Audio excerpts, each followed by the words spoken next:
Hello, everybody, and welcome to the entertainment headquarters and another Into the Darkness franchise discussion. And as you can see, I've got my motley crew here. I've got Mr. DJ Anubis of the Metal Tavern Radio, Mr. Tony of the Dead, and Mr. Anthony Jordan of Anthony Jordan's Movie and Gaming. And if you know this segment, you know what it's all about. We are here to talk about a particular horror franchise, the good, the bad, and the ugly of it all. And this one is probably going to have more bad and ugly than good, but it's something that I think is going to be an interesting discussion. And we're here to talk about The Grudge. So if anyone knows The Grudge, they know that this started off as a Japanese horror franchise, and like everything that happens, once America or somewhere in the world hears about it and hears the buzz about it, they have to do their version of it. And in Japan, this had a different name. And I don't know in Japan if this series is still going. Oh, I know that it's got a hell of a lot more sequels than the American version of this franchise, but Ju-on or Junon is the Japanese version, and then of course the American version is The Grudge, which consists of 4 movies, the three that follow each other, and then there's like a reboot slash silent sequel which came out in 2020. Mr. DJ Anubis, can you watch your first realization of The Grudge? Basically for me, that early 2000s was a lot of time when America was taking a lot of Japanese films and remaking them. So my first exposure basically was, The Ring, and then obviously The Grudge, and then of course Dark Water. And I've always kind of either gone back between, yeah, both versions are great, or in some cases just the American version is better.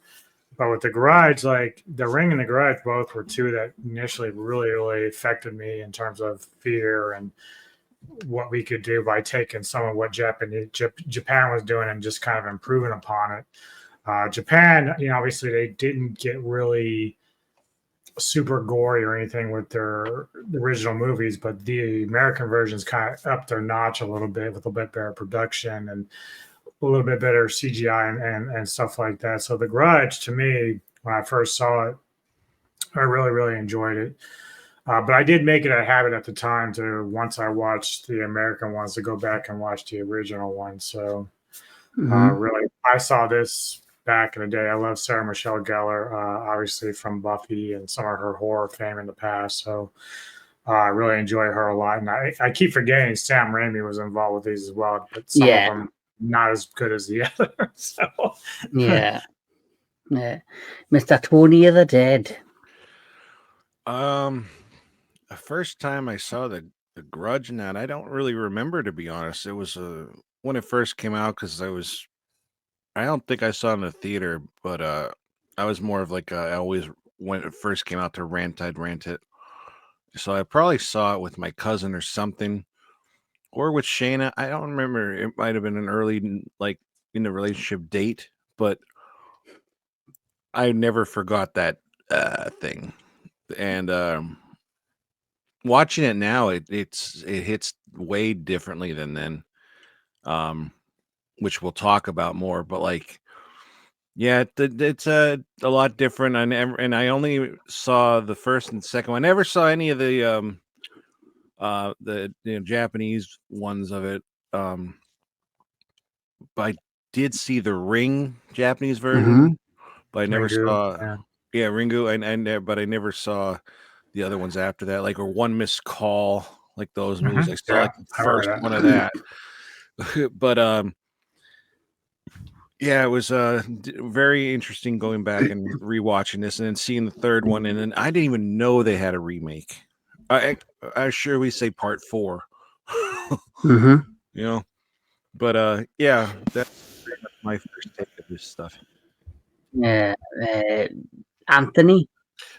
I was aware of these movies, but I'm not the biggest fan of ghost films, so they weren't on my radar. In 2005, when I was living with my uncle and some relatives, a cousin rented it, but I couldn't, even though I was 19 at the time, I was not allowed to watch it by my uncle because, like, for some reason, she misses you. Oh, I know. She was rubbing all over me, and Last night I didn't hardly see her, and then I went to bed. She was on the bed by herself. Mute your fucking microphone, you savage.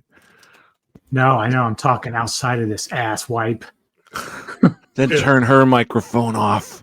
Oh, You stupid dickhead. I forgot about that.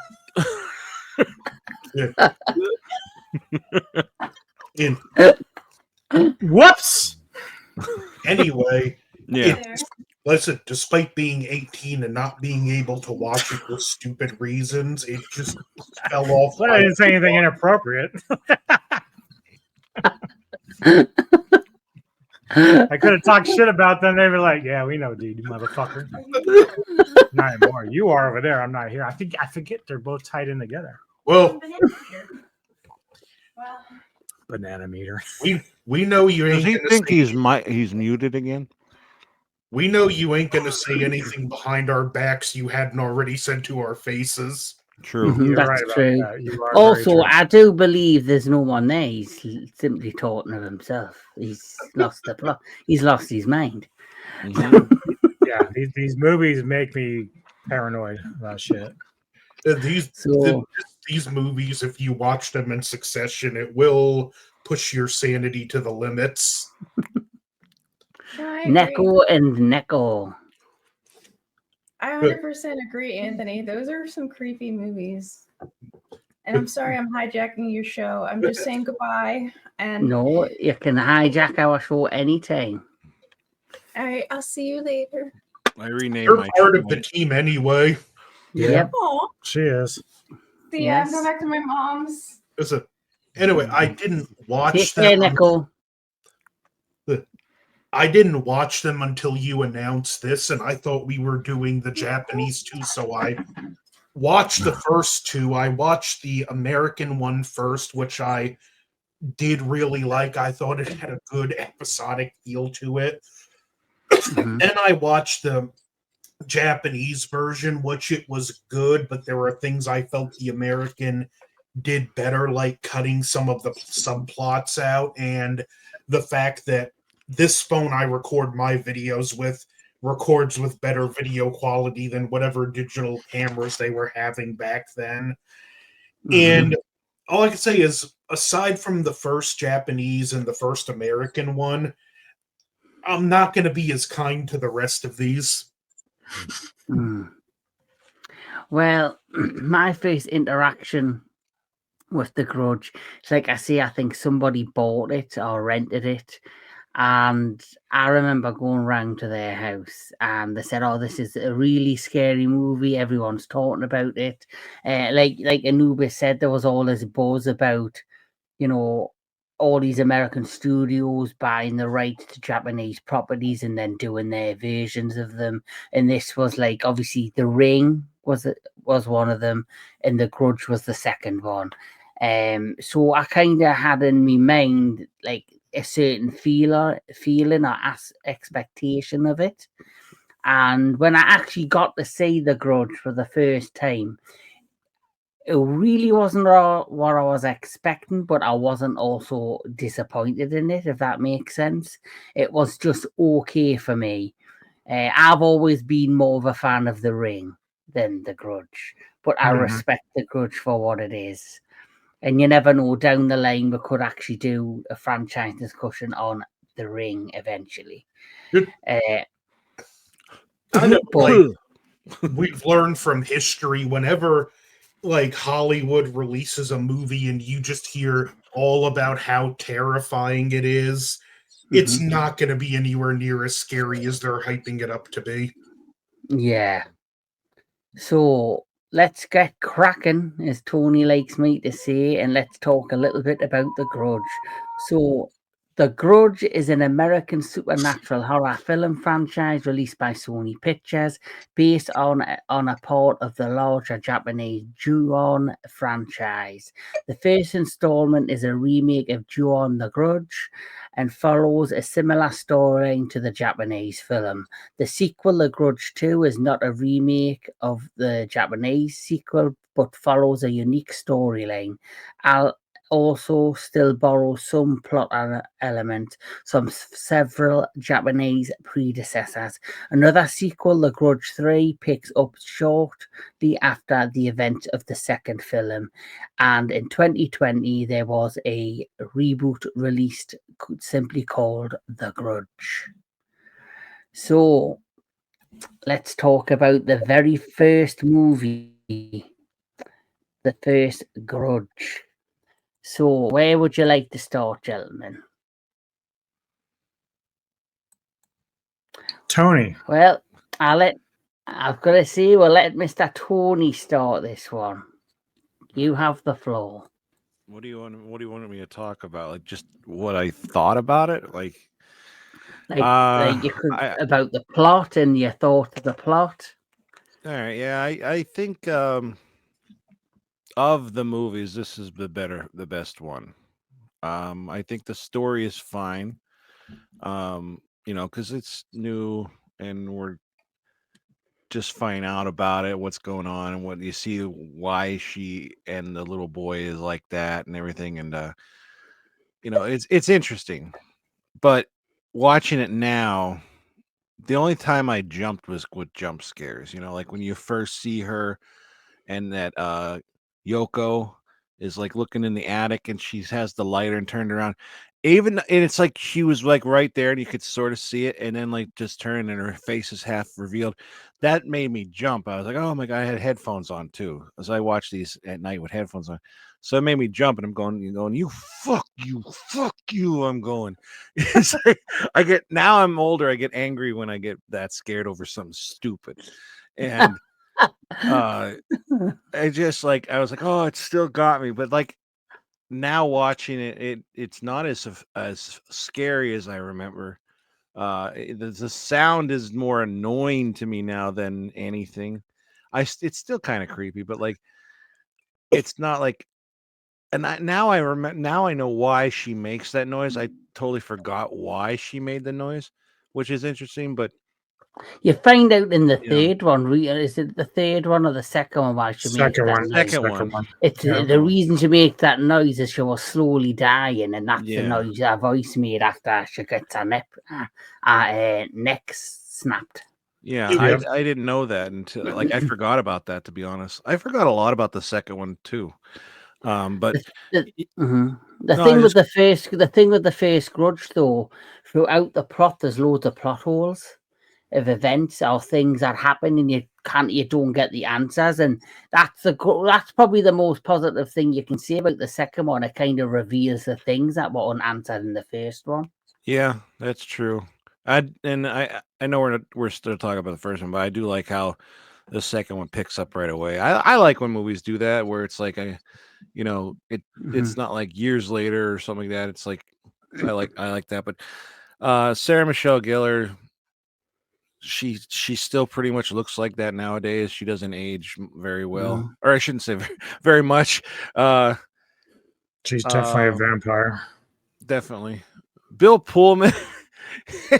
I forgot he was in this, and then like right away, like over the banister, I was like, oh, I forgot about that.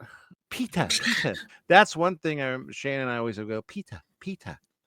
That's all she wanted. And that's the interesting thing about his character. So I was reading up a little bit because I've always assumed, because he was the professor of Kyoko while he was in Japan, and I always assumed that because she was obsessed with him, they actually had an affair, but they say that really wasn't there. It's just that she was obsessed with him.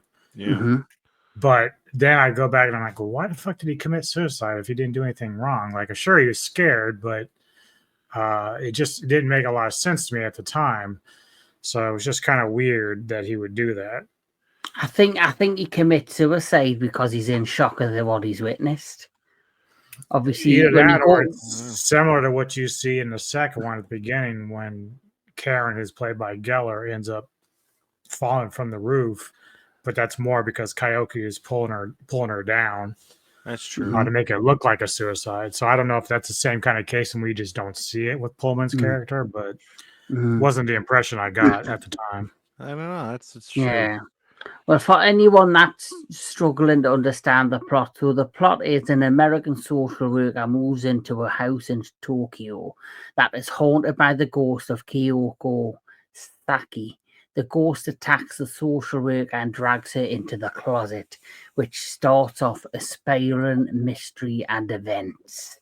So that's what happens. So you see a family move into this house in Japan, and there was previous tenants to this house, which was a family, and you don't know what happened to the family. It's all like a mystery, and then events happen where this family also end up dead.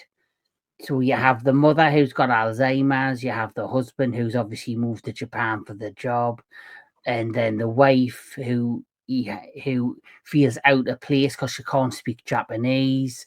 She doesn't have any connections to anybody. She's kind of like on her own and isolated. And during them in this house, there's a haunting of a woman and a small child that haunt them, and each member of that other family slowly succumbs to the hauntings of the house. At the same time, the original caretaker or housekeeper, whatever you'd like to call her, for the mother with Alzheimer's, who goes missing at the very beginning of the movie. They need to bring in a substitute carer for the mother, who happens to be Sarah Michelle Gellar's character, who looks phenomenal in this as always. So she comes into the house, and then she starts seeing and hearing noises and events that are transpiring around her, which starts off the whole mystery, which tries to solve of what happened to the son, the daughter-in-law, what was going on in the house prior to her coming there. So it like sets off this this mystery. Yes. So yes, it sets off this mystery, and then yes, the great thing is, like, obviously this is a haunting, like a ghost, and there is some horror element. But for me, this felt like more like a detective story where you're trying to solve the mystery and the puzzles of what's going on. And you have like flashbacks, you have flash forwards, and you have like things that are going on. Like you have the detective who's trying to solve the case. And then you have Bill Pullman's character, who you see die at the beginning, who commits suicide. And then you see a flashback where he actually goes to visit the house. And when he goes to visit the house, he finds like a room that's just full of drawings and imagery of her and him together. And she now understands that she's got like some sort of obsession with him. And then you've got the innocent son who has a pet cat. And obviously he leaves after discovering her body. Or so you believe, because her body's in the attic. Let me just say, I want to strangle Takeo myself because he hurting that cat pissed me off. Yeah. Definitely. Yeah. So this is the only thing I found the questionable bit in the first movie. So you see the flashbacks of events that's transpired. You see him find her body kind of stuffed up in that attic, and it falls out. He runs out the house. He knows the child's next door. The cat, I'm assuming, still alive. He leaves the child there, right? Then you have the next flashback where you see the father kill her. But then That's her husband. you see her husband, who believes she's having this affair, but she isn't, who immediately then goes after killing her, grabs the child and drowns him, or drowns the cat, then him. So that's the only bit in this movie I found where something was missing, because he literally like Bill Pullman's character finds her in the attic. and the boy's still alive playing in the room next door. But if you see the other flashback, as soon as the husband's killed her, he immediately grabs the son and drowns him. Yeah. So where was Bill Pullman's character, or when did that happen? Where was the husband when Bill Pullman went and visited the house? It sounds there's like some, the script was probably tweaked halfway through, and rather than reshooting some of the stuff, they're like, "Oh, we'll fix it in editing." well, they 'Cause I- fucked up too, because once we get to the second film, there's things about it that annoy me in terms of how it compares to what happens to people in the first film. Mhm. So yeah, I mean, Anthony could be right. There might be some editing issues, but it's either they're just trying to keep the plot going because they need a reason for Pullman's character to get out of the house to begin with, or he didn't go Mhm. far enough in the house. Who knows? Mhm. It could have been when he went into the house. It could have been a few days later, and then he was seeing them, and they just didn't put that in. And like you said, or Kevin said, I think that maybe she did pull him over this thing, but like you don't see it. Maybe they just like, maybe it was early editing. Maybe it was like they forgot to put it in. I don't know. True. It's like, because like you see right at the beginning of the movie, you see Bill Pullman commit suicide, and I'm assuming he killed himself because he obviously went over to the house to like go see her, finds her dead, finds all this obsessive material in the house. He then obviously he's in shock. He goes back. He might assume, all right, because I've visited the house, she's obsessed with me. When the police get involved in her death, they're going to assume I've murdered her and that there's some sort of affair has come round. And he then suddenly like, I can't live with this. I can't deal with this kind of stress. So decides to end his life. Yeah, see, that's the other thing. Like, what was his reasoning going there? Well, Neither does that- he was getting letters. Oh, she from wrote a her, letter to him. That's Yeah. right. So, like multiple. yeah. And then I guess the address is on it, and he went to it.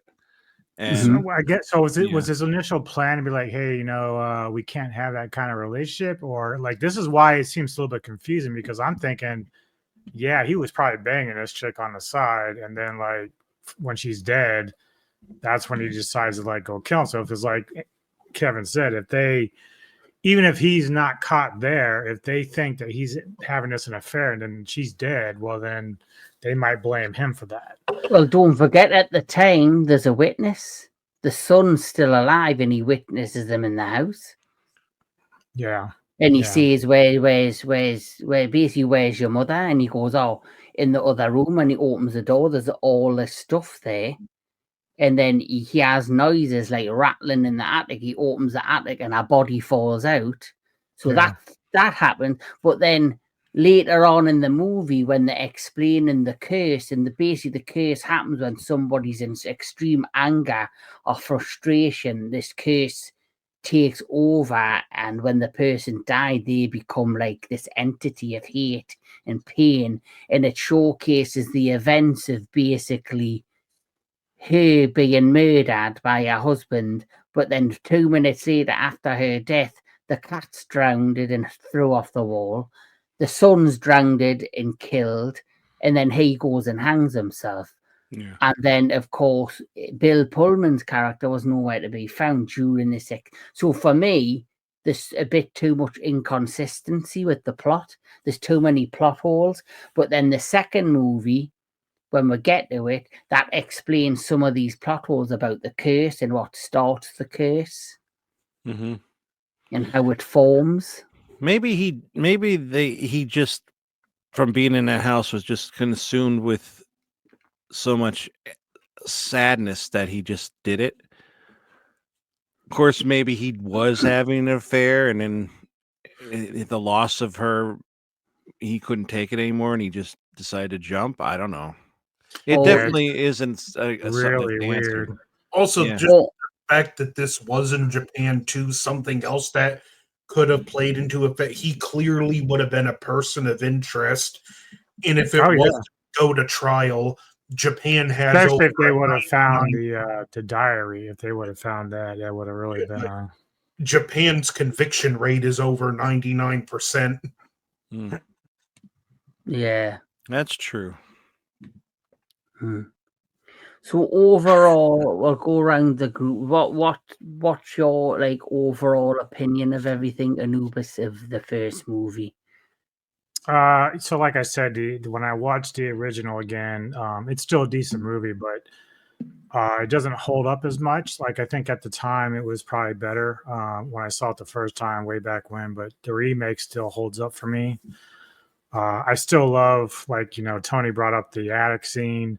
The scene that always gets me is the fucking I don't know if it's a police station or a business office, but the hallway scene where the shadows coming towards the camera and then the cops watching it and the replay, dude, that freaks me the fuck out all the time.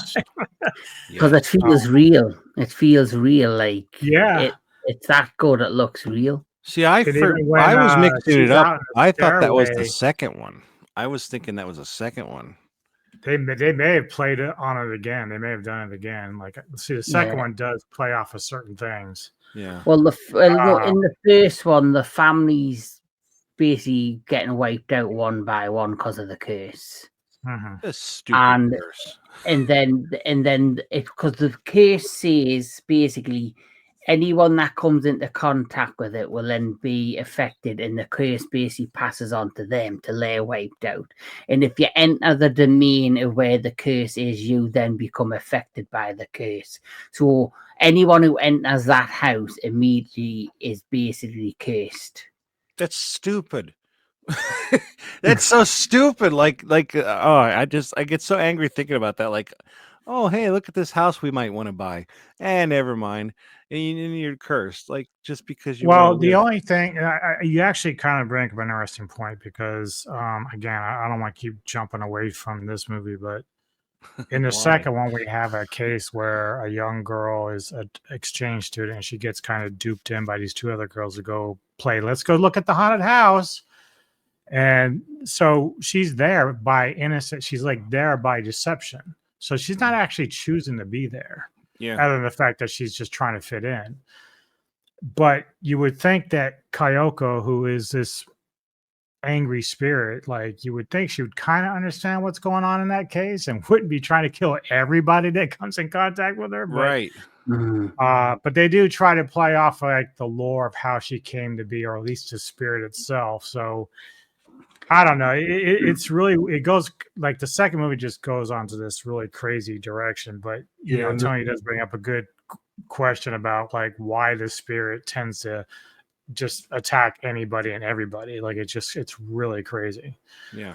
But I do have a theory. Because after watching Smile 2, it's almost like an infection. So once I was going to just say that it's an infection. Yeah. You got to open up your mouth like this, really wide, and then have somebody climb inside you.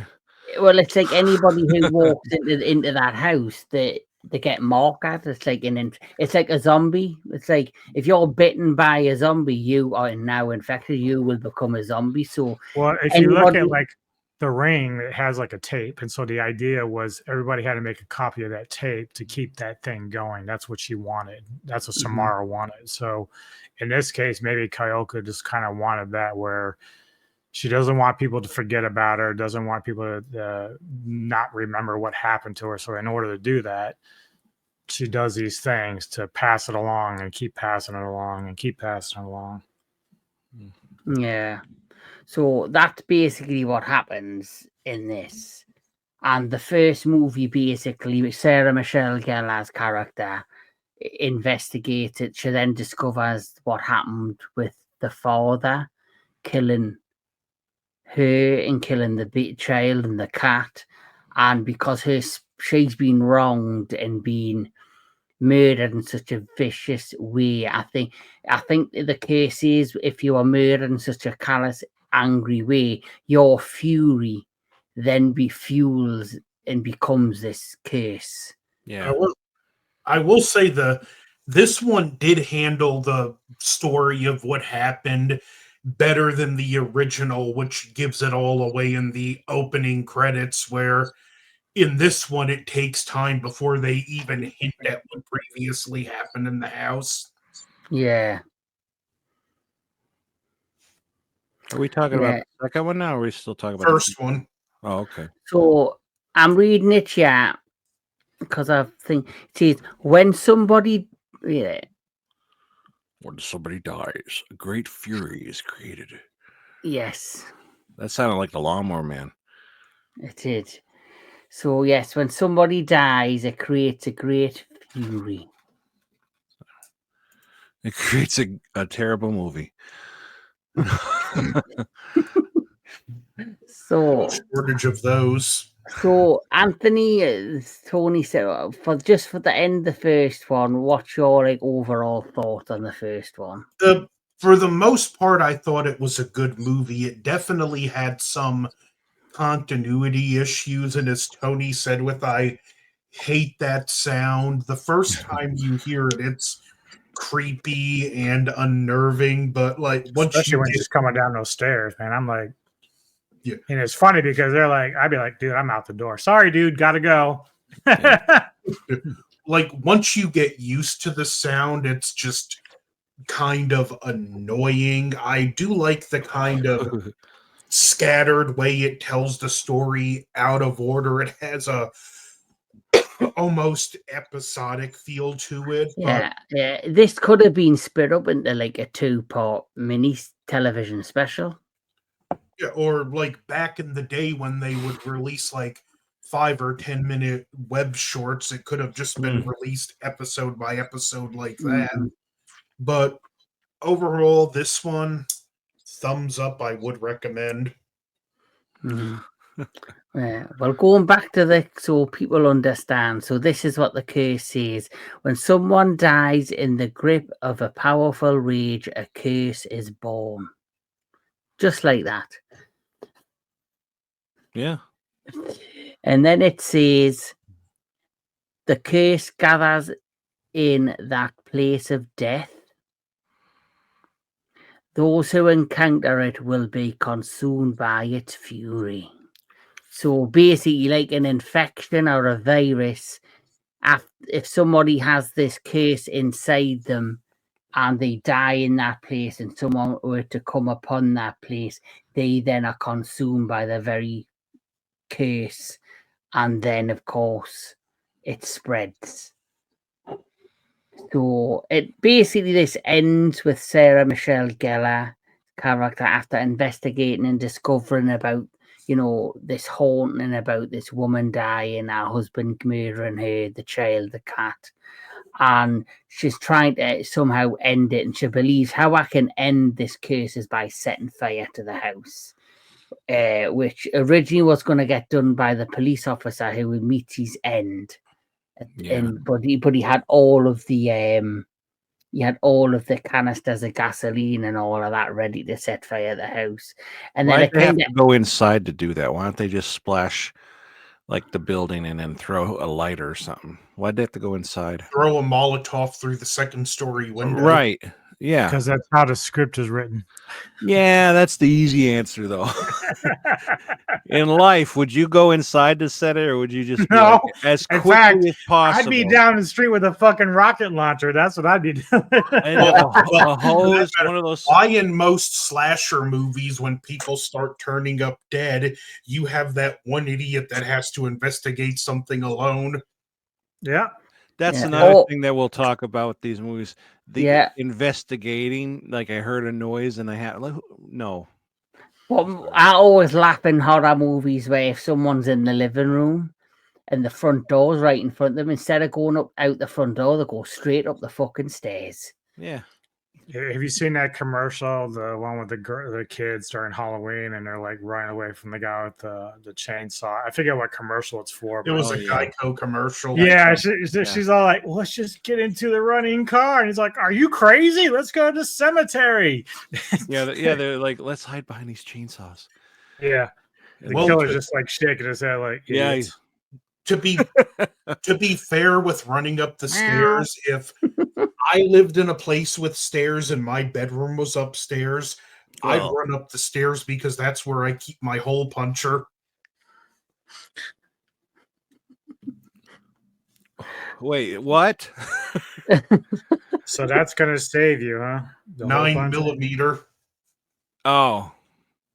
I was Oh, like, you that's have your like hole all puncher. those knives Gotcha. and you're going to grab a hole puncher. What are you going to do? Sue him? I'd probably, if I ran upstairs, I would run out this window because there's like a little roof and I would just run back out the woods. I know what I'm doing because if someone comes to that door, I'm gonna go grab a Nancy and just toss her right on top of him. Mm. Let the OBT take his time on him. I'll be like, I'll see you later. Enjoy. Oh, I'd love if that ever happens. You have to send us the newspaper report. Yeah. You put signs around your house like warning protected by arachnids. Yeah. Well, I do have a sign. I actually do have a sign. It says this property is protected by highly trained tarantulas. There you go. You warned them. I Mhm. warn him. So, yeah. The Grudge 2. Oh boy. That Oh, poster was boy. better than everything. So, Oh boy. this is gonna be a lot of fun. I can feel the enthusiasm. The from I didn't love. everyone. I don't know. Well, we've already watched it, so the painful part is out of the way. Yeah.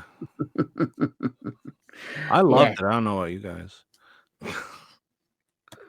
So, where do I begin? I don't know, but let's crack on. Let's get cracking, Tony. Fucking let's crack it out. Fucking piss the rain down, Kraken. Yes. So here we are. The Grudge 2 is a 2006 American supernatural horror film directed by Takashi Shimizu and written by Steven Susko. The film is a sequel to The Grudge, no shit, and the second installment in the American The Grudge film series. So it is also the sixth and the last Ju-on or the Grudge film directed by Shimizu. So the same director who directed the original ones in Japan also wrote and did these two. Oh. So You know, that's not to like impressive. not to halt or anything, but we didn't really say anything about Ted Raimi, which was probably the best part of the first one. I don't know. I like seeing him in things, you know? Oh yeah, well they produced it. Remu did produce that one, Yeah. and the scene with him where he goes in and he's looking for Yoko and she turns round and her jaw's missing. It's See, that's probably the thing, right? Like, what did he do? Why would you do that to Ted Raimi? All he did was go in the house and he came out and he was worried about the girl. And then he sees her with a jaw ripped off. Right? Well, we've talked about this. He walked into the house, so he's now immediately affected by I know, the but like curse. that's not fair for him. Again, it's Ted Raimi. Well, He's got the cooties. It's not as Well- bad as what they did to Shawnee Smith in the third one. I love that. I didn't get to that one, so I guess I'll have to listen in on that one. You didn't watch the third one?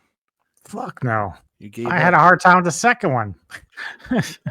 Well, the third one I thought was really surprising. The third one's like a proper horror movie. I think the other part is I didn't really want to watch it in parts because Anthony did send me the link to it, but I was like, I don't want to watch this thing in parts. What are we doing here? Oh. It's like, can't you be normal and just put like a full fucking movie on there? Because no one's Well- gonna give a shit. No one really likes it. That's Oh, all I YouTube. could find to watch that movie for free, so I wasn't going to be picky.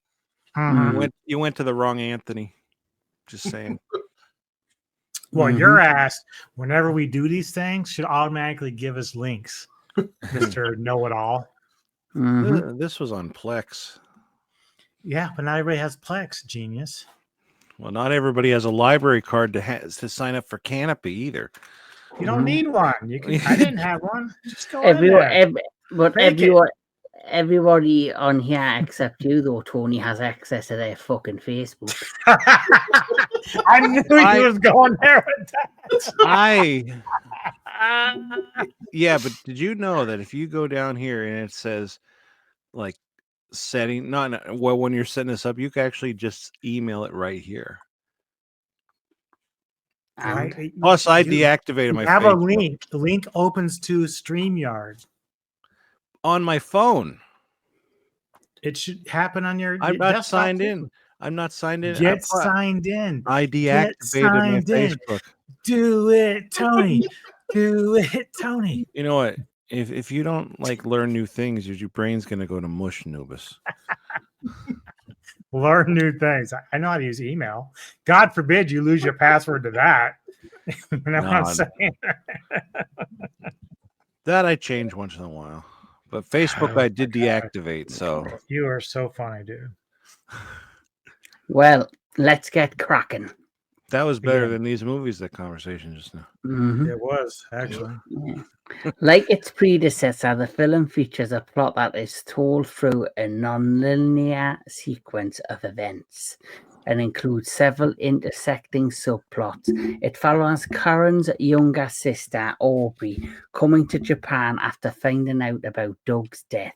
A schoolgirl named Allison begins being haunted by the ghosts of the Saki family after entering the house with two of her classmates and a young boy named Jake, whose apartment building is haunted by the ghosts. So that's your basic plot. Mm-hmm. Right. So the plot is basically the only good thing I've mentioned previous about this movie is it's a direct continuation from the first one about the original family that moved into this house, and then you discover the mystery of the first family, which is the Saki family that were all killed under tragic circumstances, and the curse was born. This one's a continuation which now explains the event of the curse and how it operates, and you then discover more information about the original family. Yep. And it was great to have Sarah Michelle Gellar come back, even if she was only in it like more of a cameo. I like the fact that they brought her back, so it like had like you say continue, it had like it continued the story and it like made a lot of sense. Also, I thought this actress was fantastic in this as well.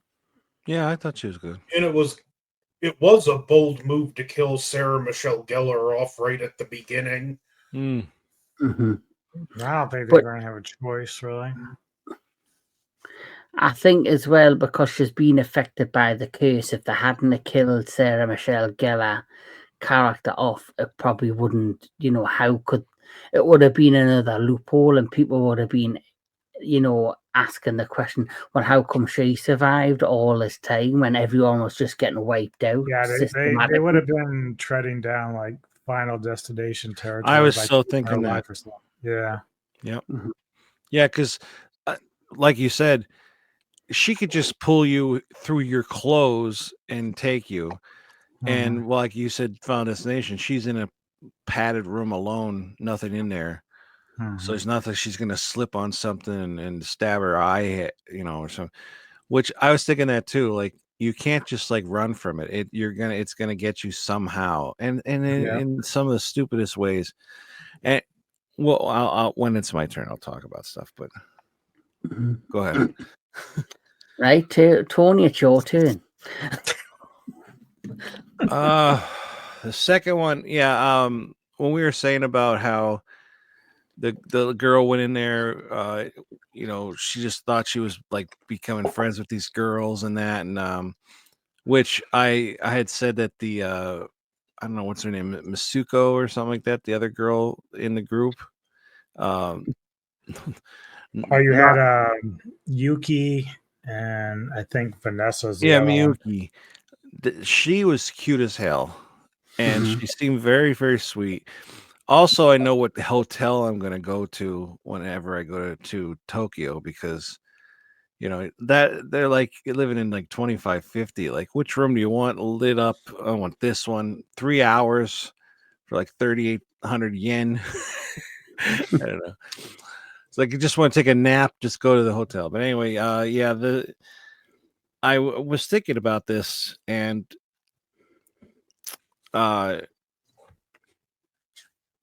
and I totally lost my train of thought. We were just talking about like the Final Destination stuff, and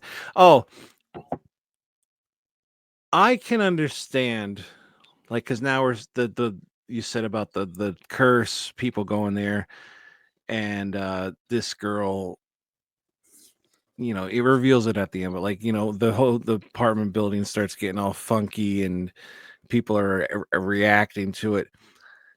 I can get the curse following somebody out of the house and then they die. But the fact that it takes over another place, I don't like that. I like you have to go to that house in order to have it affect you. I Well, think didn't they burn it down though? Isn't that the kind of the it's point? not burnt down. It took It's some was damage, but it's yeah. still structurally sound. And so I think that's fine. Like, hey, you're here, you went to a house, then you went on a plane somewhere, and it's with you. I think that's fine. But I think because eventually it's just going to hit everybody in the world. So that's kind of dumb. Like, what's the made- point to that? They Well, made the it basic, It's the, like Smile too. It's like the whole let's the just basic, infect everybody. yeah. Well, the basically explained that in this one is that anybody who is affected by the curse or is connected to somebody who has been affected by the curse, it will spread onto them. And then that means anybody can get affected by the curse and it can spread anywhere in the world. Exactly. It's Yeah. like a plague. exactly. Yeah. I like the backstory of the curse, how the mother is like a shaman Yeah. and somebody else had like a curse on them. And basically what ends up happening is, and this tells me that the mother is mentally unstable and fucked up the shaman woman, because you have a woman in this village, this Japanese village, who has two daughters. The youngest daughter, this man and his wife come to cure this infection or this curse. So what does the mother do? She then takes the curse and passes it on to her own little daughter, Yeah. who ends up being With the whole like Green Kyoko. Mile thing. Yeah, who then, as you know, and I think that's why she became obsessed with the professor in the first one. Because if you remember, you got all those photographs where she's in the background in every photo. She generally must have had a lot of mental and health problems, and I generally believe it's because of the mother giving her this curse. Having her as a mom So doing that probably didn't help much either. yeah, yeah. So for me, this film, that's what I liked about it. It explained about the curse, where it originated. Well, it doesn't actually show you where it originated from. It just shows you how it got connected to the original family, this Japanese family, the Saki family, and then how it basically it was involved with them, but then before it was involved with them, it was involved with this woman and her husband, and the mother passed it on to her own daughter, and now it started this whole chain of events. And Well, she then did say though that the curse didn't do that to her. She did that to herself. Like whatever she's become is because of something because she married that guy. I guess that like he didn't treat her right and everything, and I don't know. well, like he must have had his own issues with the husband. And the Yeah. next thing you know, she's obsessed with this professor. Now, if he's got anger management issues or he's already been abusive to her, and then she goes out and becomes obsessed with the professor and he discovers it, and he's already got these anger issues and problems, that's obviously going to push him over the edge, which it did. So he murdered her. So, in a way, she did bring it on herself, because Yeah. her obsession with the professor is what led to her death. And Mhm. that started the curse. But she was affected with something as a child via the mother, putting the blood on her nail and then dropping it onto her top lip, into her mouth. So she was clearly passing something onto her that stopped the curse from progressing Okay. with that couple. Yeah. So That's another thing too. Was the third one with the sister?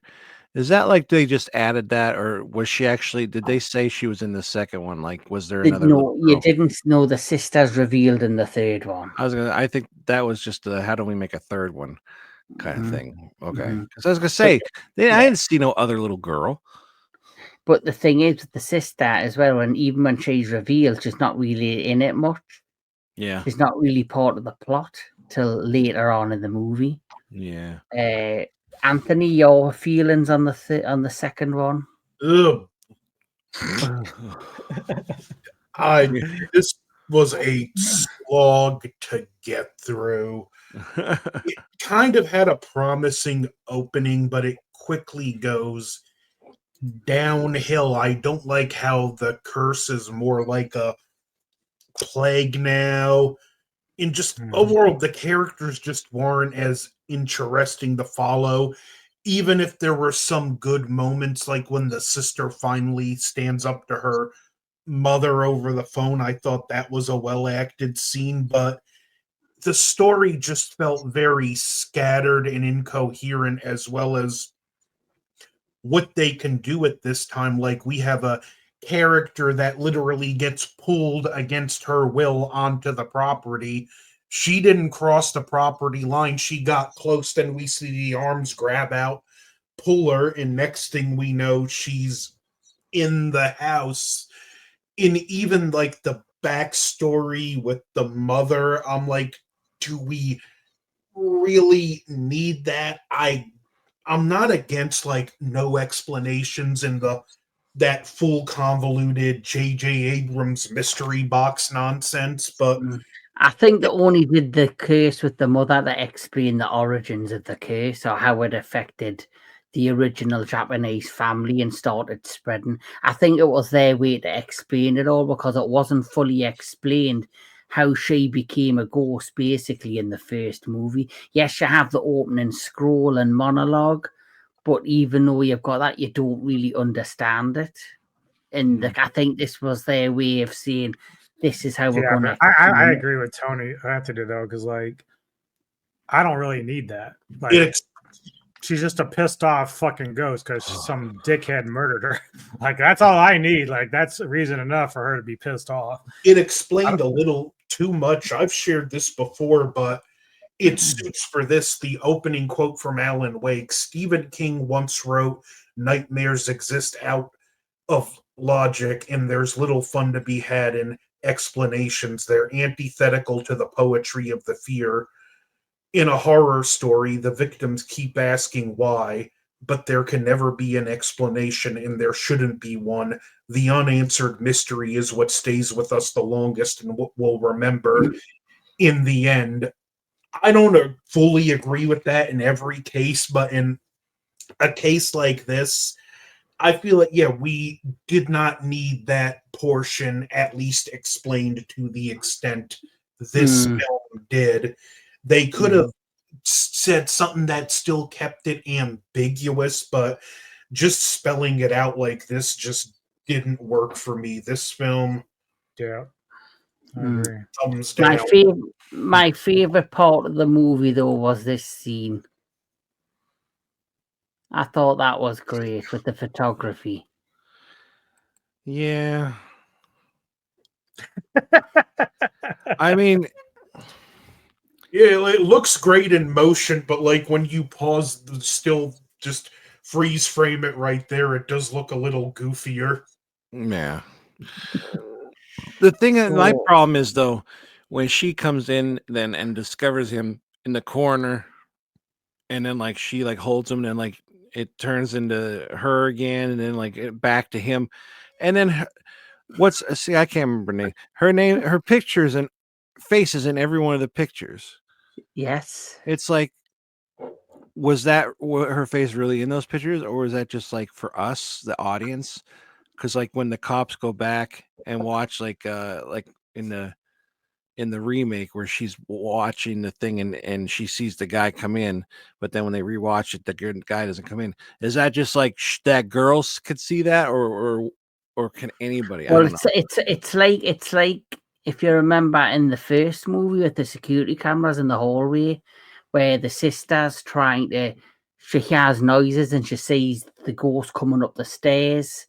And then she shuts the door, runs away. Then she tells the security officer she's watching in the digital camera while he's looking in the rooms. And you see the ghost appear and gradually form and walk down the corridor. Yeah. Then later on in the film, the police officer who's doing the investigation, he sees the very same thing in the camera. So it was recorded. But he was in the house already. So is it people that have the curse that can see this shit, or can everybody? Dude, The that's thing is- actually a very, very good observation. 'Cause Yeah, I didn't it's a really very look at it from that angle. yeah. If you look at this as well, the sister. It's hard to say though because he's left there alone while the other guys go out for a minute, and that's when he sees the hallway videotape. So without knowing if those other guys saw the same tape, it's hard to say. Mhm. My And issues with this movie is that when you watch the first one, we see sort of the aftermath of the death. So we know that shit happens to him now. In this one, we have the guy in the photo room, but everyone else that's been attacked by Kyoko just disappears. We don't see them. No bodies found, no nothing. And I'm like, that doesn't make sense. She leaves a wake of destruction wherever she goes. So why are we not finding bodies? And so that was a problem for me in this, where it wasn't consistent with the first film. And then even though it has a good cast, I think the cast went to waste a lot. Like I do like the one scene with Beals where she's like the housewife to the little kid and she's cooking dinner or breakfast and the guy starts mouthing off, so she dumps the pan on him and slaps him across the head. Oh, Yeah, that was hilarious. Yeah. oh man. So she really is a maniac. Jennifer Beals, if anybody knows the Flashdance movie. I know it's a terrible joke. I get it. No, I liked it. But yeah, this film, dude, like again, I agree with Anthony on the whole, like the history of it. Like I didn't need it. And you made another good point where sometimes it's good when you have it. So a franchise like 28 Days Later, I like having that answer of why we have the virus. But then you got Dawn of the Dead, where we don't know how that shit starts. I think And there so- was a happy middle ground where all it mentioned was the mother was a shaman, and you didn't get any more explanation. Mm.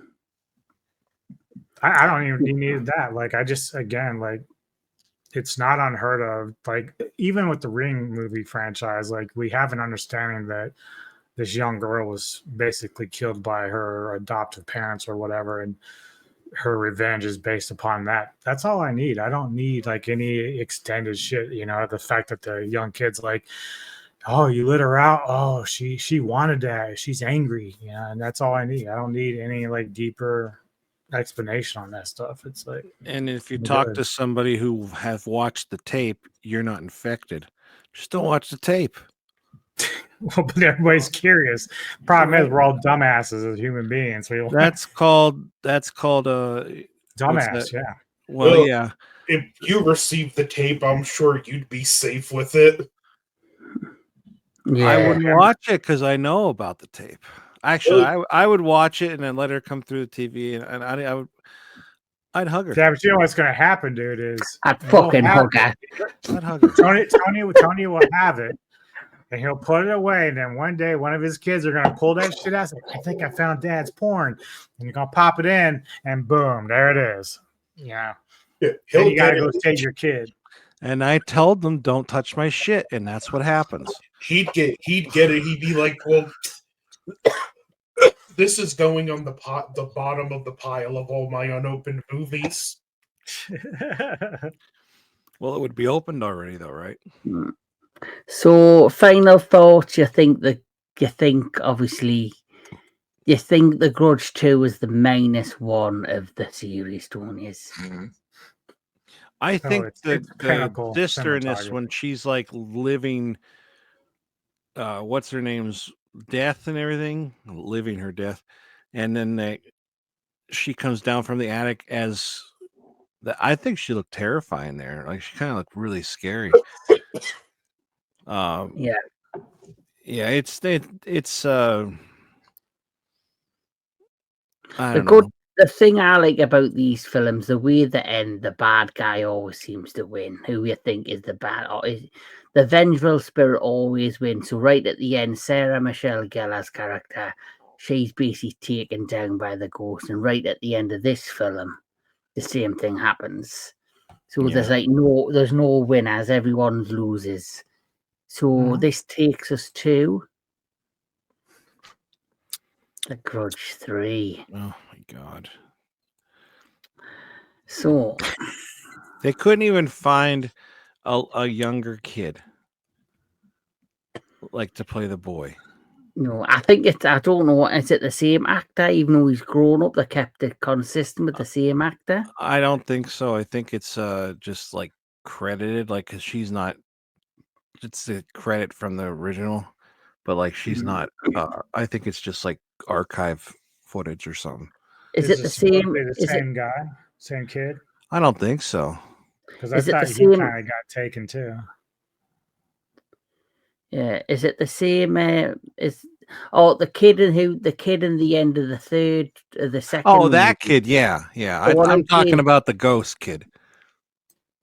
Oh no, yeah, Ghost Kid probably changes. Yeah, but the one who Jake, the character Jake, it's the Yeah, same that's the actor. same kid. Yeah, yeah. So Yeah, that's the same kid. The Grudge 3 is a 2009 American supernatural horror film directed by Toby Wilkins and written by Brad Keane. Brad Keane. I don't know who the fuck Brad Keane is. I don't want to know him. The film is a sequel to The Grudge 2 from 2006 and is the third installment of the American The Grudge film series. The film stars Johanna Bradley, Jill McKinney, Emmy Akahata, J.D. Rose Hobson, Bew Miskoff, and Sony Smith, with a special appearance by Matthew Knight. And it also has in the cast from Star Trek. Do you remember the actress? Do you know who it is? Do you know who she played? Diana. Yes, yeah, Marie Serkis, who plays Deanna Troy. Correct.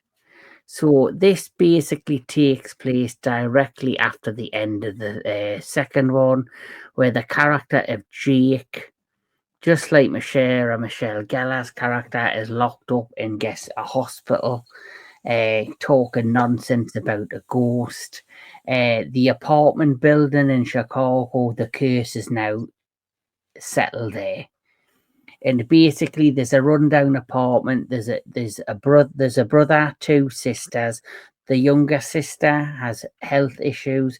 The older sister is on her way. Is not far away from transferring over to New York to start like university or college. She has a boyfriend who basically wants to fuck her in every apartment room in the complex because they've all been abandoned because of I guess the news of the family from the previous film being murdered, so people don't want to stay there. You've got Gretchen, who is like an artist, the older neighbor who takes care of her, and then all of a sudden, you have this mysterious appearance of this Japanese woman who decides she will rent one of the apartments, who has a deep, dark secret that turns out to be the sister of the ghost. The older sister of the ghost who wants to put an end to it once and for all. Nakio, she's called. She's So, gorgeous. now I'm going to surprise you and let you know I love this one way better than the second one. And I actually like this a lot because for me, it had a better story. It didn't have the back and forth, the flash forward, the flashback kind of plot that they did in the previous one. It's one consistent plot from beginning to end. I like what they did. They kind of set it up strong with the death of Jake. You see the video. You see the video footage of this young teenage boy in his padded cell getting thrown about, and every bone in his body's completely snapped. I was way too stoned watching that. I laughed hysterically because it looks so bad. Like not the like it looks so bad. Like it looks like a fucking doll. like oh no, it was the remake with what's Lin Shay and then fucking down the banister.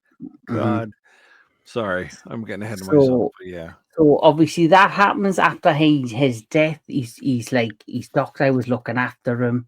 You know, she goes back to the old apartment where the older sister, who was going to go bang her boyfriend, discovers the doctor in the apartment of the family that were murdered, and then she starts revealing, you know, apparently Jake was seen as a young boy. In the apartment, who was freaked out by the sick younger sibling sister. She obviously then has seen this young child ghost, which the older sister gets suspicious about.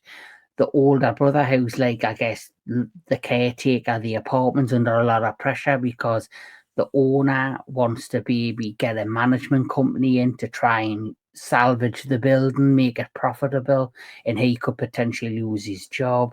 And then all these freaky things begin to happen. The older neighbor Gretchen gets killed. The owner of the building gets killed. And the best death, like Anthony said, is the death of the doctor, who Shawnee plays, where she's now starting to come round that maybe Jake isn't full of shit and that things all freakily happen. And when she goes into his padded cell to like check things out and she's walking around the corridors of the hospital, she's then suddenly chased down and her head's then pressed against the glass, and then you see her neck get snapped and the blood scatter on the glass, which was just awesome. My thing was, I didn't have a problem with her dying in the movie, but could we have gotten more of her?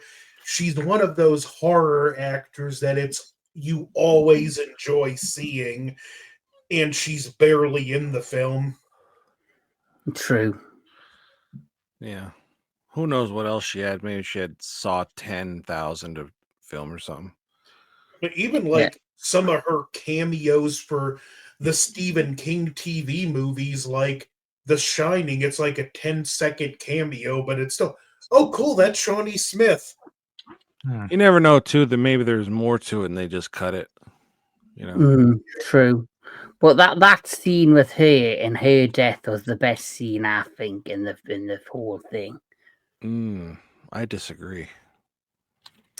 Well, what's your favorite death in the third film? I think the best part of this entire movie is that fucking brother getting what came to him, because he was an asshole before the curse.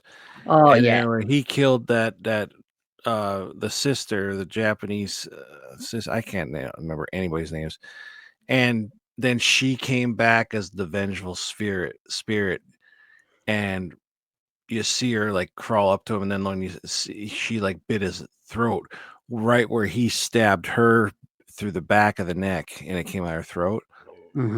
Excuse me, sorry.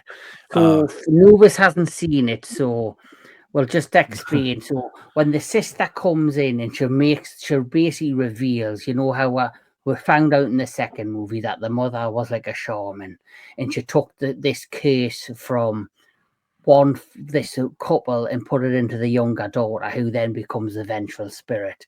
So she is her older sister. So what she wants to, she basically tricks the family who basically are running this whole entire Apartment but to do the same ritual with the blood. It's the same apartment building from the second one. So she's basically in this apartment building in Chicago, and the sister's like, right, if we want to break the curse so nobody else dies, we'll have to do this ritual. And it's the same ritual that the mother did with the blood on on the lips. But obviously the older sister figures it out that something's not quite right here. And basically what Hiroko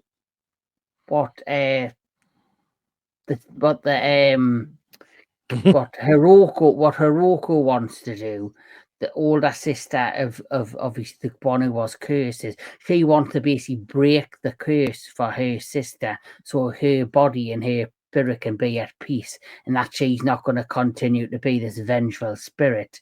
But to break the curse, she has to pass it on to somebody else. So that's what she's attempting to do. But then the sister of the young girl realizes that she's up to something, and she won't go ahead with it. But so when Hiroko goes out of the apartment to to get away, the older brother's been possessed by the spirit of the father, the husband from the first two films, and he Yeah. goes after the older sister and kills her. He goes to snap her neck, but then he ends up getting this blade and shoves it right through her throat and kills her in this horrible way. Yeah. During this time, the young girl's older sister is now being stalked by the spirit.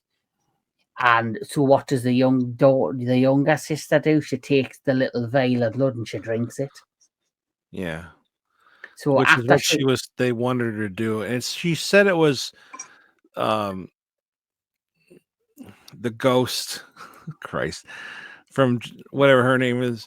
It was supposed to be her blood. She said something bloodless blood, and then she wanted to drink and they wouldn't do it, and that's when all this you have to, and time is running out, and then the little girl drank it and it stopped, and then so basically the ghost boy and basically all members so all members of the Sasaki family disappear. The husband disappears, the son disappears, she disappears, the cat disappears, it's ended. And then the older brother, who, while under influence from the evil spirit of the father, the husband, he's in the corridor.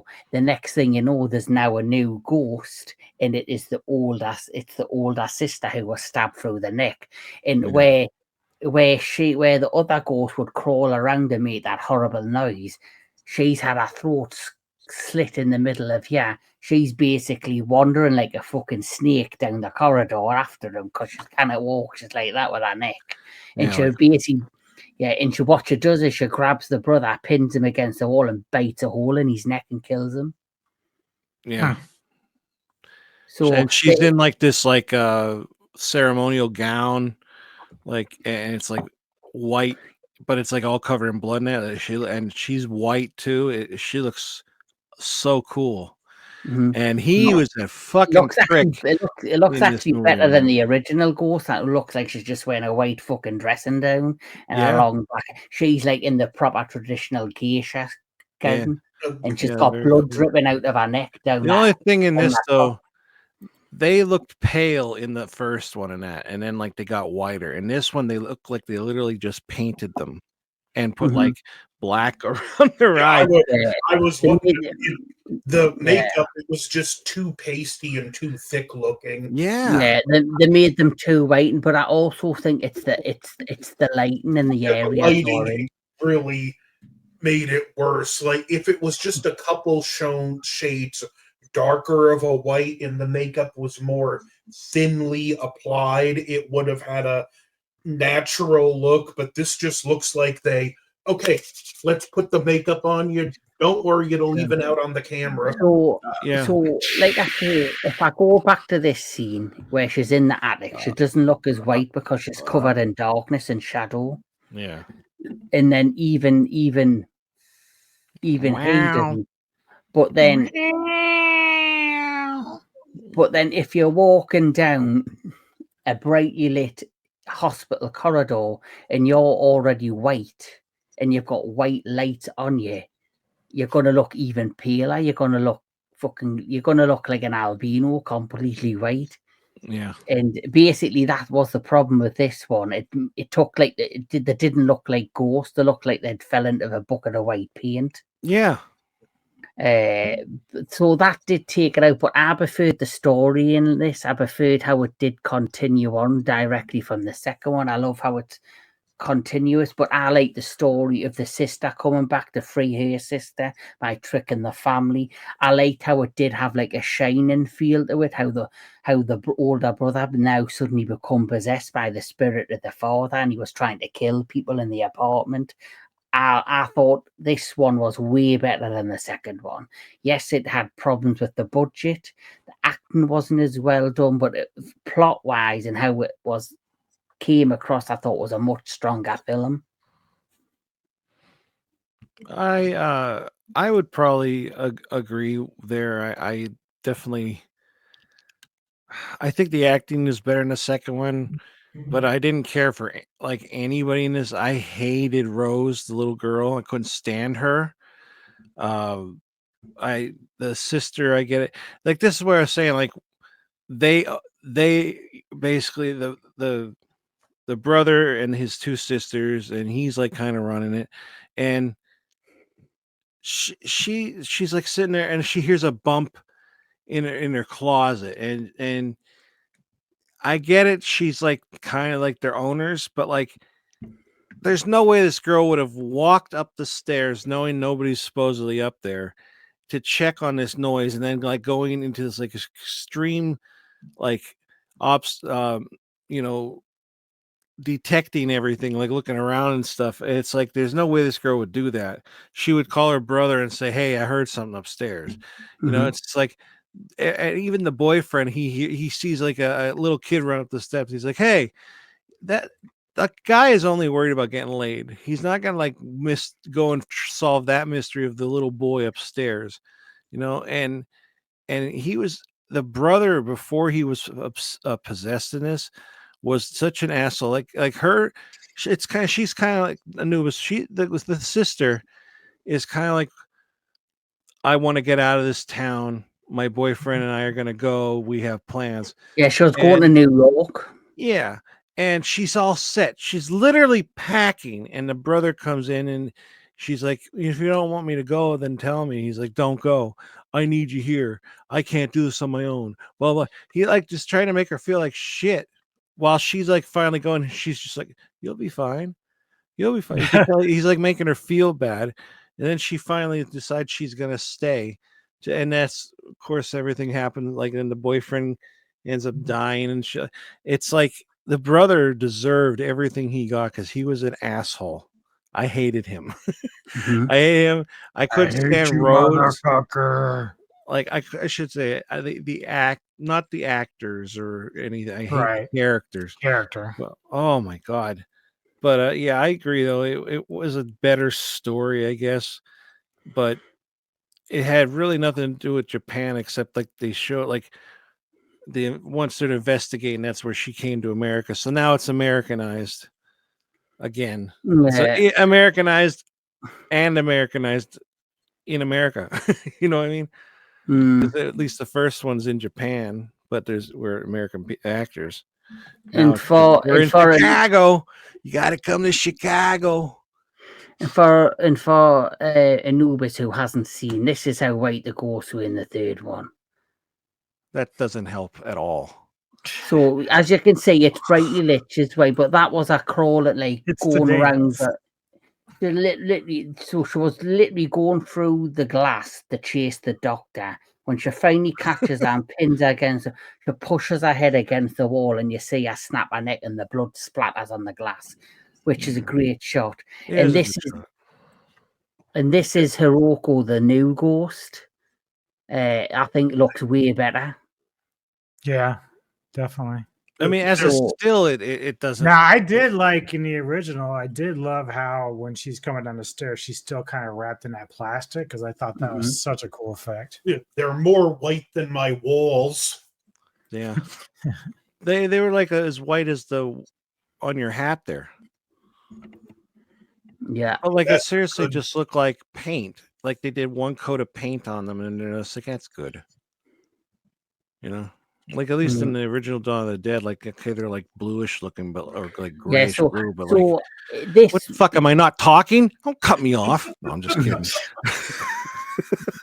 I can fucking delete you off the fucking stream, you bastard. You want people to stop watching? Then do it. Okay, so anyway, Who's doing that? we've got a recording somewhere of it. I thought in the beginning. think she's behind you, dude. I thought you yeah. I thought. Well, give me a reach around. I thought you were unmuting yourself and doing that. At first, I thought, what an asshole! Why is he doing that? So I'm like, fuck you. Mm. I mean, that's one thing that's creepy as fuck is that shit. Yeah. Well, now But what? knowing why she does it, it's like I Yeah. don't know. Like you see, the great thing is in the second one is you see the actual death, and I get killed by the husband, and then you see her lying there, slowly dying, and she's making that noise, and now it all makes sense why that noise happens. Yeah. And even though the second one's kind of it's a snooze fest, I think the third one isn't a snooze fest. I think even though it's set in America, they take it out of Japan. I like the fact that it's a continuation and they explain the curse more, and that they kind of, in their own way, they ended one curse and started a new one. Like this is the new Ghost moving. So she literally walks down the corridor like that, but you can't see it there, but you see the blood spitting out of her neck, dripping down her chest, as she's making her way to the brother, who's in total shock because he's literally just fucking killed this woman 3 minutes before. Literally, her body's laying next to him, and here comes her ghost. That was cool. The ghost Because with the most. So basically, the same thing has happened where basically she's died in an agonizing way. The fury of her death now has sparked the new curse. And even though our sister's now probably free and is out and about and no longer like the spirit of death kind of thing, she's Got now a whole taken. new one. Yeah, she's now took her place. Now, here's the thing. Since she's like the vengeful fury spirit, doesn't give a shit, just kill you, right? And like we see like Yoko in the first one. Shoki. I was thinking Yuki, because there's a Yukio or something, but the first one, Yoko, she came back and you saw her head, she had no jaw and everything, and she killed Mhm. Ted Raimi. Yeah. You don't see it, but you know she does. And then now this one came back in the third one and took revenge on him. So does that make Ted Raimi a vengeful spirit as well now? It depends if he's got that anger inside him. Well, So wouldn't you be pretty he probably pissed that you doesn't. got killed by a jawless woman ghost? He's probably fearful. Yeah. Well, you seen him terrified. He was in bits and crying and broken and all that stuff. Mhm.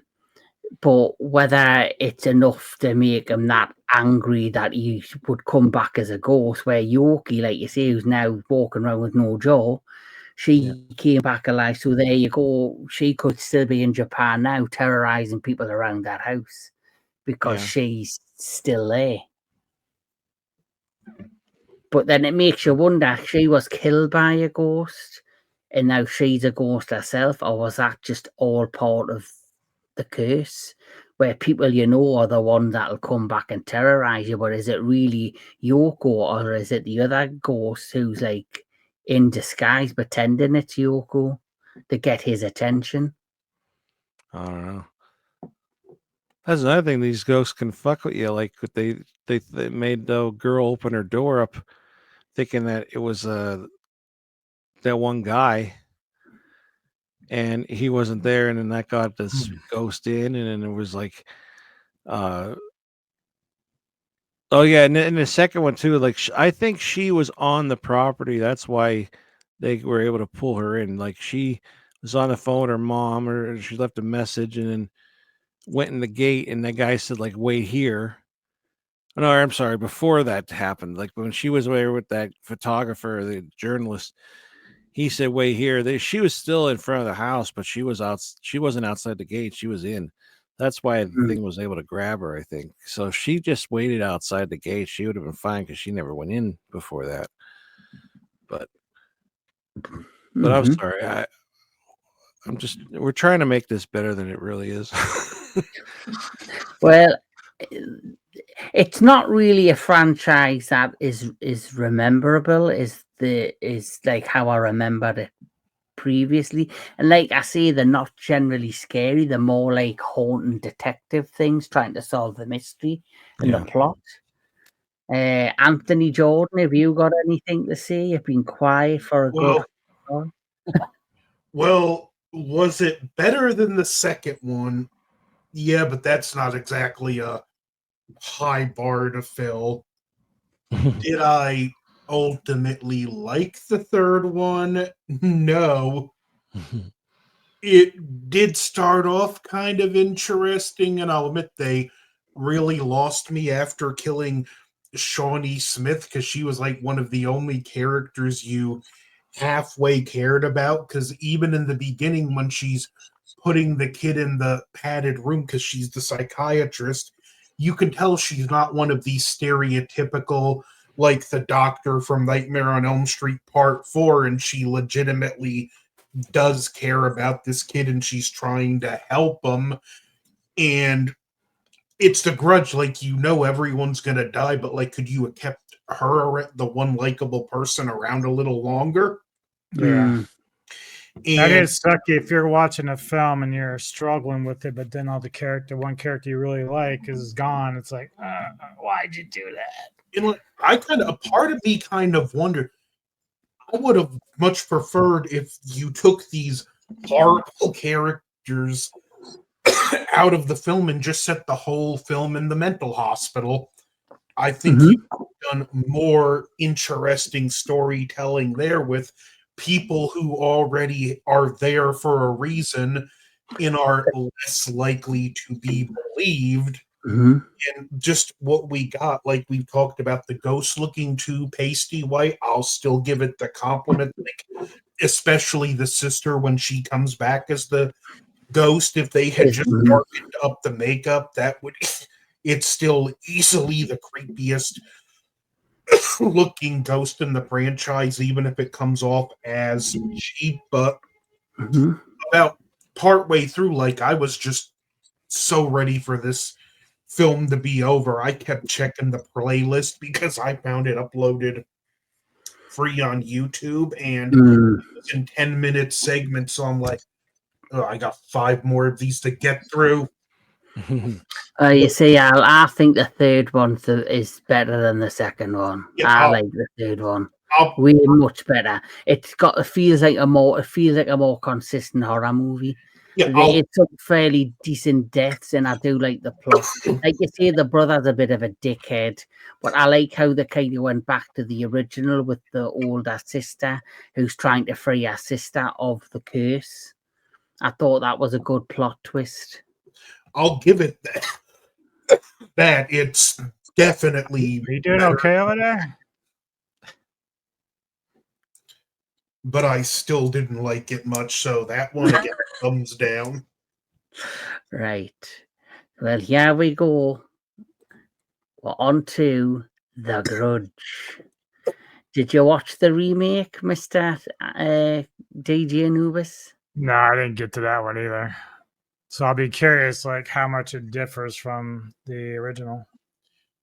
And I couldn't find it. Right. It's available I on bet you Netflix. Tony had it. But is it opened is the question. Yeah. So they say it's a reboot, but it actually ends up secretly being another sequel. Really? Yeah. So it's like most things, when they say it's a reboot, but it kind of is like a side sequel. And basically that's what this is. You know how I mentioned earlier, not long ago, how you had for example, you had not the student who dies in the very first one. At the very beginning, she gets taken up into the attic, and then later on in the film, you see her come back as a vengeful spirit. So it just shows you anybody who has that fury inside them, whether they're killed by a human or another spirit within that house, you have the opportunity to potentially come back as a vengeful spirit. So maybe that's what this one's all about. So Tony went for a piss, I'm assuming. So, yeah, we go. The Grudge is a 2019 American supernatural horror film, a reboot of the 2004 American remake and the original 2002 Japanese horror film, Ju-on: The Grudge. The film also takes place before and during the events of the 2004 film and its 2 sequels. It is the 4th installment in the American The Grudge series starring Andrea Ribera, Damien Bichir, John Cho, Betty Gilpin, Lil Shay, and Jackie Weaver. The film follows a police officer who investigates several murders that are seemingly connected to a single house. So this film for me, I thought was good, but it had issues. The story I enjoyed about this single policewoman who, when these people are mysteriously dying around this house, and then it all ends up coming together via the plot, how it's connected to the house in Japan. And like you see, so this film goes alongside the events of the first one. And how it starts off.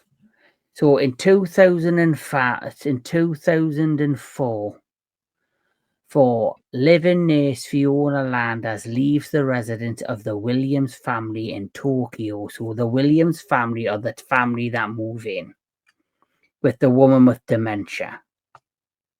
So she's in the house and she's the living nurse, but then she had to suddenly leave to go back to America before like all the freaky shit started going on in the house. So they had to ring an agency to bring in a temporary nurse to look after the mother, who is Yoko, who is the nurse that gets dragged up into the attic in the first movie. So basically, that's how it's connected. So basically, they actually came from America to Japan with a living nurse who moved with them, but then events happened that she had to go back to America because of a sick relative. So she ends up going back to America, and then after she returns, that second family in the house ends up dying. Yoko ends up dying, but because she stepped foot into the house before the events have happened, she takes the curse back to America with her. So the events in this movie basically are happening at the exact same time as the events in the first film. Okay. So then, but because they've done it that way, it then makes you think, like you see, the curse can go anywhere in the world. And if the events happened in the third one where they stopped the original vengeful spirit, does that mean the events have ended with that particular ghost family and it now just with the older sister is the ghost? Are we talking about the remake now, or Yes, we're talking about the remake. So, Mr. Tony, what was your opinion of the remake? hated it? Hmm.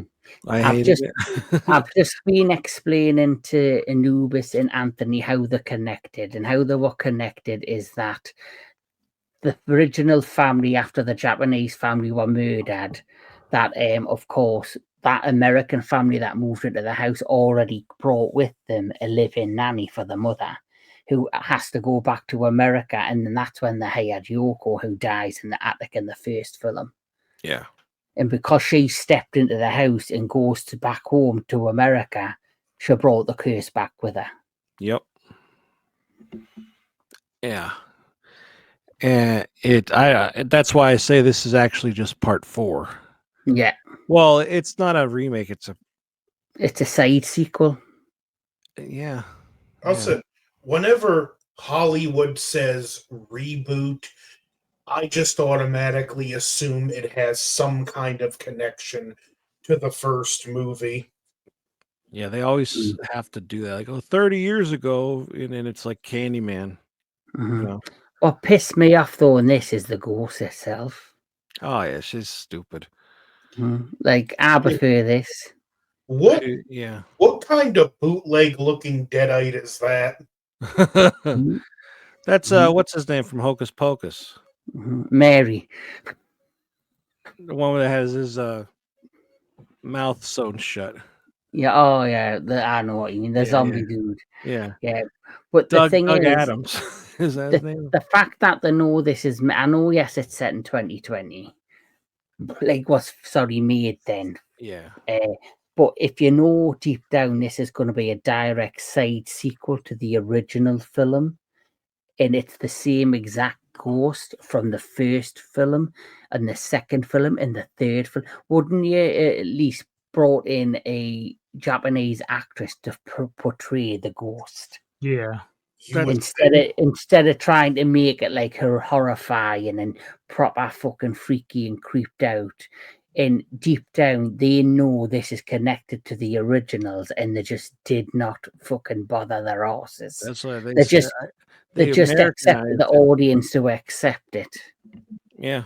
It's Americanized, but like completely.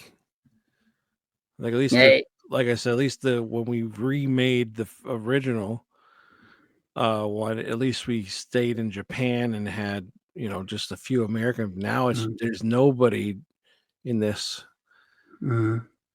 you mentioned that And they got rid of, I'm sorry, they got rid of all the Japanese people in this and made the fucking thing like a fucking fat white guy. you, Like, it's not scary. you mentioned about it being too Americanized. When I watched the American remake of The Grudge, there's a part of me that it gives me hope for Train to New York, because if they can do this well, we could at least get a halfway decent Train to New York. But that Hollywood doesn't exist anymore. The Hollywood that will be making Train to New York is the Hollywood that produced this one. See, Yeah. I think the early 2000s was the last golden year of Hollywood. Yeah.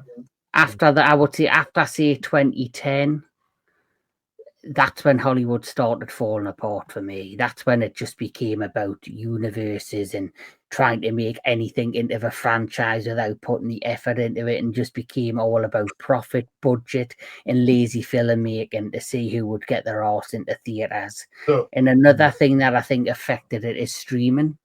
Because of all the different streaming services, everything has to compete. So when it was just theaters trying to get people's butts into the theater, people kind of made more of an effort.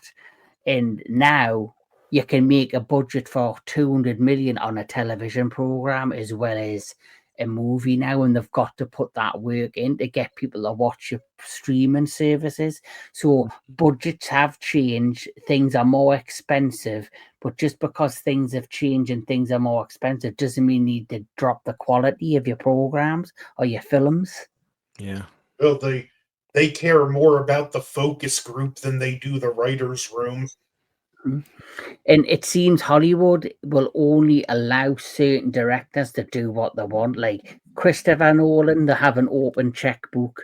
Steven Spielberg, they have an open checkbook. If fucking Steven Spielberg said, I want to make a movie about a talking toaster that flies on a fucking dinosaur with 15 legs and 2 wings, they'd go, there's the book, make it happen.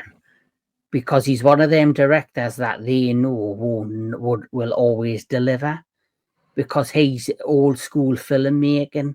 Christopher Nolan, I think's got that old school mentality as a director, and even though he's all about the visuals and he's all about this, showing off an amazing picture on screen, Robert Eggers is the same. The director of the new Nosferatu. So anyway, Tony, continue with destroying this film, please. Oh, geez. Like I said, I didn't care about anybody in this, and the main focus on the police detective, like I could care fucking less about her and her fucking life and her fucking kid. Like, they try to make you care about it. Like, she's so right away the typical detective, like, okay, her husband died and blah blah, but like she's just like miserable right off the bat, and you're supposed to believe. I don't believe she's a cop. You know what I mean? Like, she just seems like this miserable woman. And then she like just takes it upon herself in this new place to just like go to this house, like, oh, all this shit happened. And like, I'm just gonna take it upon myself to go there, even though I'm told not to go. And then she steps inside and she fucking did all this shit. And then like because of her, and people start getting infected. And then that's the thing too that sucks because it's with you, and then you go and meet somebody, then they get infected. It's like that's so fucking dumb. It's And the the thing is worst, the too, worst STD you could want a contract. Put it that way. right? But that's the thing. Like, there's no way to get rid of it. There, like, you can't talk to the fucking ghosts without dying. You know, it. The The one thing only, in way- this, the they jump only, around. The one, let me tell you one thing I do kind of like. I didn't like it, but then I like it. I like where like, oh, they find that car and like, oh, how did this happen? Something was in there with her. And then it's like, well, what happened? Then like it jumps to another part of the story, and it's like kind of like they did in the second one. And it's like, but I liked it in this because obviously you see what's gonna the end result is, but like, how did it come up to that part? And that fucking woman, I think it was Jackie something. She is this, not her, no, not her. The one that was there to look after her. oh yes, She is the same fucking actress in every goddamn movie, and she's terrible. Terrible. I loved it when she got killed. I loved it. Again, he's just a miserable cop. He's miserable and he wasn't even in the house. But like, I don't know. I did not like it. I did not like it. I I like didn't like it. I I thought it no, was I only boring. I thought it had yeah. nothing that interested it in. I Did just thought it did was these just two as not watch it? lazy. Nope, they Wait didn't to get be the prepared. assignment. We didn't So have a link. Somebody didn't share one. So yeah. Well, I think it sounds like that somebody did us a solid. No, actually, we loved it, right, Kevin? Best one of the series. the third one is. Second best one. You just missed it. The No. other thing, could we send the studio Blumhouse to that house and just let nature take its course? What, the Disney of horror? Well, Yeah. then that's the thing. Is it the house? Is it the property? Then, like, if the house is gone, if you stood on like the foundation, are you cursed?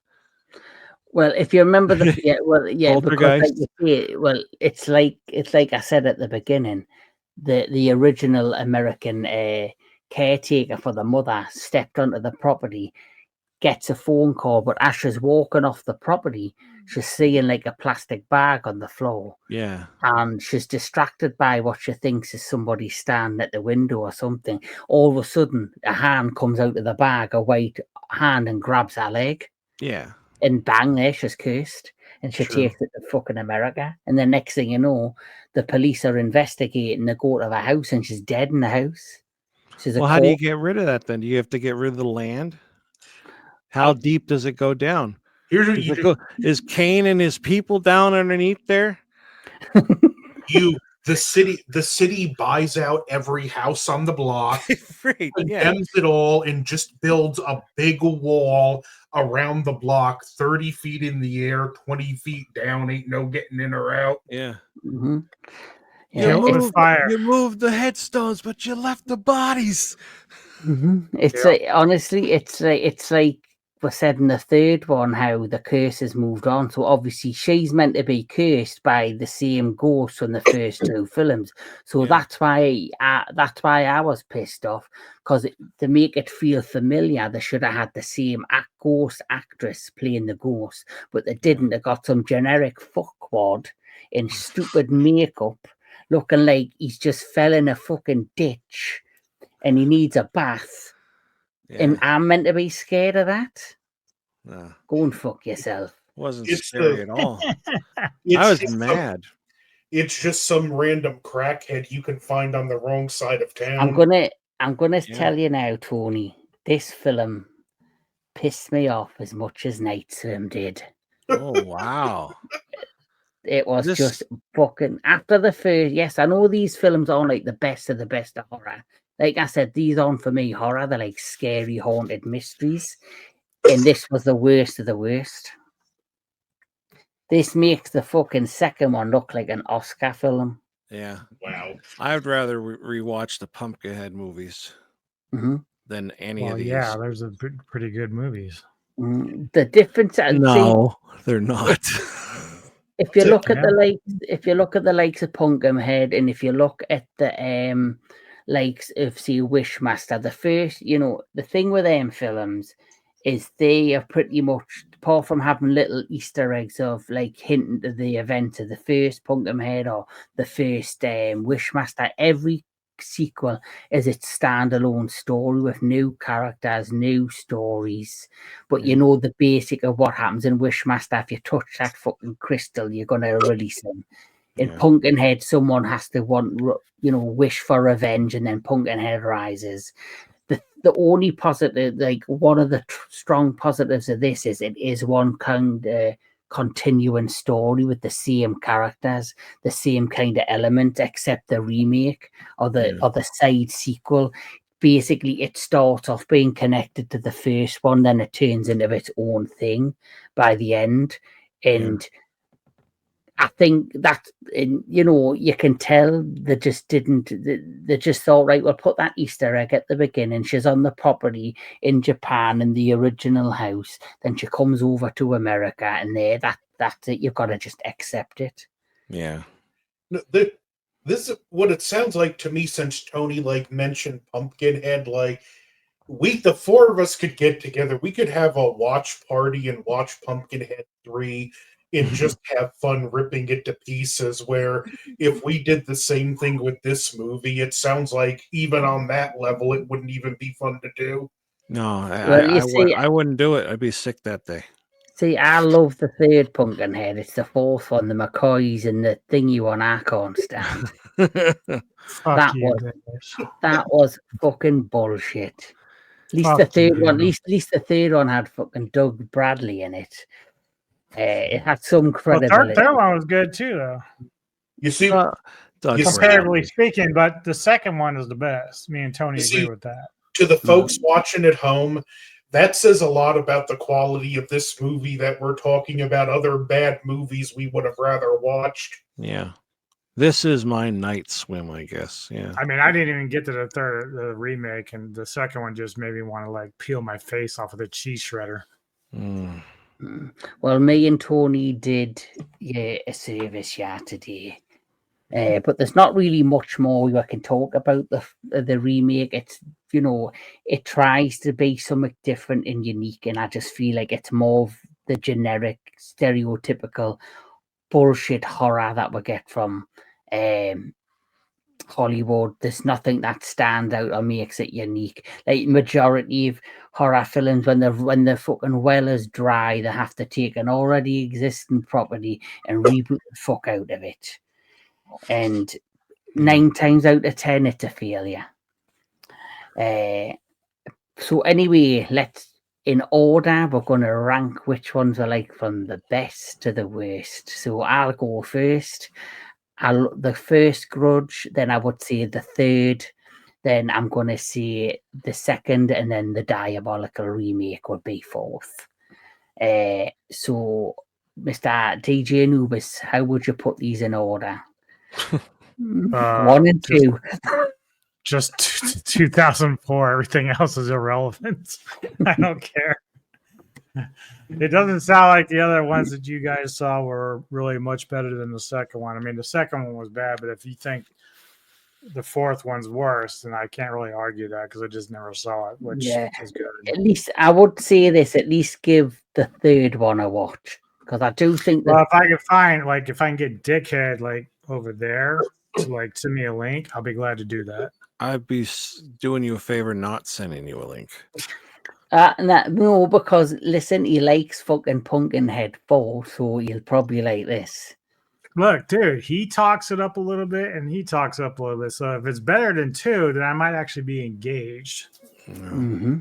I still said it's not a good movie. Well, I expect that part of it. I mean, Mhm. dude, we watch bad movies all the time. Tony and I watch bad movies all the time. Put it this way, there is good bad and then there's fucking bad. Yeah. So I would say for the Grudge 3, it's good bad, but that's just my opinion. If we could Mick, all watch like at least one or two of these together, I think it would be a whole different conversation. We'd probably laughing and shit like, "Oh my god, we should try that sometime." well, Not, we could on StreamYard actually.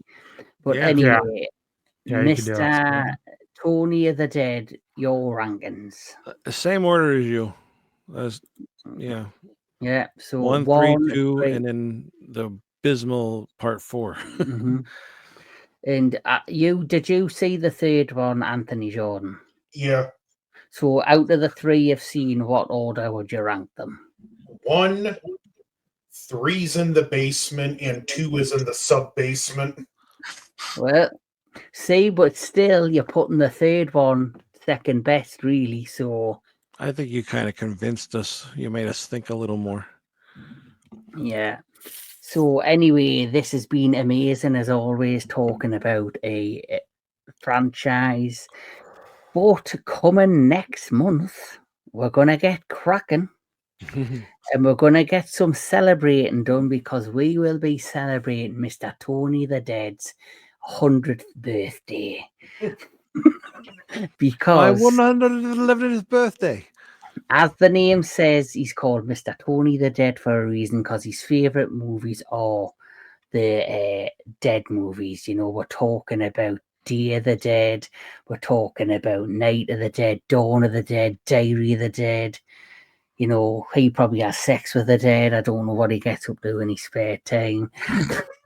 But all of those movies that, you know, from George A. Romero, we are going to be looking at for his birthday special. So that will be the next Into the Darkness franchise discussion.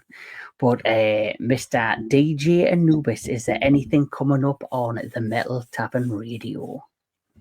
Yeah, so tomorrow I'll be reigniting my Kaiju Spotlight series, this time with Big Bad Wolf, as we do Mecha Godzilla. We're covering that this time around. I'm waiting for NECA to get back about something we had previously had for the evening. If that still goes through, then Mr. Tony, then I'll have to move our Ghouls of Midnight to another day. But if not, then he and I will get together tomorrow night for the movie he selected for that, which I still have to watch yet. But me too. Then next week is pretty open, except for Saturday. I'm going to be the 25th. More kaiju stuff. This time with Lady Fat Blood. We'll be doing Mothra. That sounds amazing. Yeah, so that's basically what's the immediate stuff coming up right now. Mr. Tony the Dead, anything coming to your way? Any unboxings or? Like you said, it's Saturday, and tomorrow might be a Ghouls thing, which this is the movie Funny Man. Funny Man. Yeah. So gonna watching that. I have to watch that tonight, and then we'll see about going on then. And then next Wednesday, I believe we're gonna do another Ghouls. Yeah. That'll be his pick. And no unboxings. Nothing came in the mail. I have to send out your boxes. They're in the boxes, but I don't have to send them. I did post a mystery box off the other day, the Entertainment Headquarters mystery boxes. So the first international one has been posted. When I get in February, I'll post the next one, and then I may have to wait a couple of months before I post the next one, as I'm obviously getting the last of me little bits sorted out for when I travel to San Diego in July. I need to purchase some things. So the next one will probably go out just before I travel to San Diego, or I may go out when I return. But the next 2 months will be the next two postings of the Entertainment Headquarter mystery boxes. Cool. Mhm. Sounds good. Yeah, Mr. Anthony Jordan, what's coming your way? Well, right now on my computer, I'm back to doing Return of Godzilla-thon, and I have the review for Son of Godzilla on. I just need to record some footage from the movie, then edit it together. And since I just beat Like a Dragon Infinite Wealth on New Game Plus, and we're coming up on the 1 year anniversary of the game, I want to do a 1 year later review and my thoughts on it then versus now. Awesome. As for me in the Entertainment Headquarters, I do have coming up on the 30th of January, me and DJ Anubis, if he's still available, will be doing the Retro Classic Movie Show, and we're going to be reviewing the 13th Warrior. And the very next day is a big live.